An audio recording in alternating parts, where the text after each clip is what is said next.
अगर पुस्तकों से दोस्ती करोगे तो आगे चलकर खुद को कामयाब ज़रूर बना पाओगे।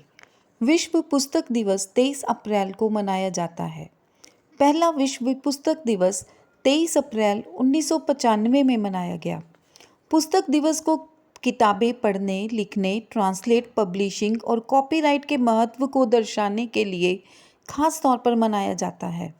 इस वार्षिक इवेंट को United Nations Educational, Scientific and Cultural Organization UNESCO द्वारा आयोजित किया जाता है।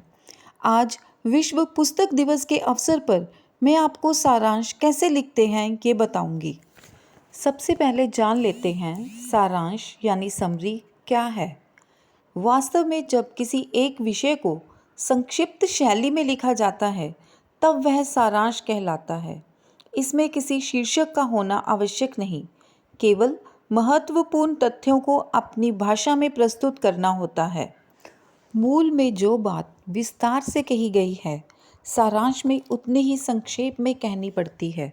सारांश लेखन के लिए आवश्यक निर्देश ये हैं: 1. गद्यांश को बार बार पढ़ें। 2. महत्वपूर्ण तथ्यों को मस्तिष्क या कागज़ पर उतारें। 3. पात्रों की बातचीत को अपनी ओर से प्रस्तुत करें। 4. भाषा अति साधारण रखें। 5. वाक्यों को छोटा छोटा रखें तथा अपनी ओर से कुछ भी न जोड़ें। 6. मूल कथन से कोई छेड़छाड़ ना करें। अब हम गद्यांश को पढ़ेंगे। अकर्मण्यता दरिद्रता की सहेली है, अतः परिश्रम का संबल लेकर इससे बचना ही उचित है। यदि परिश्रम, विवेक और व्यवस्था सहित उचित शिक्षा में संलग्नता के साथ किया जाए तो उसका परिणाम आश्चर्यजनक होता है। शारीरिक और मानसिक दोनों ही परिश्रम अपने अपने स्थान पर महत्वपूर्ण हैं।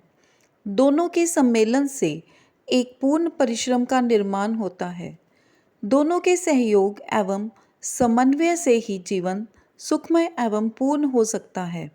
परिश्रम की सफलता के साथ साथ आनंद की भी प्राप्ति होती है। जब कोई कार्य परिश्रम के पश्चात सफल होता है तो हृदय उल्लास से पूर्ण हो जाता है। असफल होने पर भी साहस टूटता नहीं, क्योंकि इस बात का संतोष रहता है कि हमने अपना कर्तव्य निभा दिया। मानसिक शांति मिलने के साथ साथ पुनः प्रयत्न की प्रेरणा प्राप्त होती है। अब हम सामने दिए गए गद्यांश को पहले बार बार पढ़ेंगे। महत्वपूर्ण बातें जैसे शारीरिक और मानसिक परिश्रम से आनंद की प्राप्ति होती है, जीवन सुखी हो जाता है और इससे संतोष की प्राप्ति होती है। अब इसका सारांश देखेंगे। अगर हमें इसका शीर्षक देना हो तो हम देंगे परिश्रम का महत्व। सारांश: शारीरिक एवं मानसिक परिश्रम के समन्वय से जीवन सुखमय होता है। परिश्रम सफल होने पर एक विशेष आनंद की प्राप्ति होती है। परिश्रम के पश्चात यदि असफलता भी मिली तो संतोष रहता है कि हमने अपना कर्तव्य निभाया है। इससे मानसिक शांति तथा पुनः प्रयत्न की प्रेरणा मिलती है। अभी हमने सारांश लेखन के उदाहरण समझा। आपने देखा किस प्रकार से एक गद्यांश को अति संक्षिप्त शैली में प्रस्तुत करके उसका सारांश लिखा गया।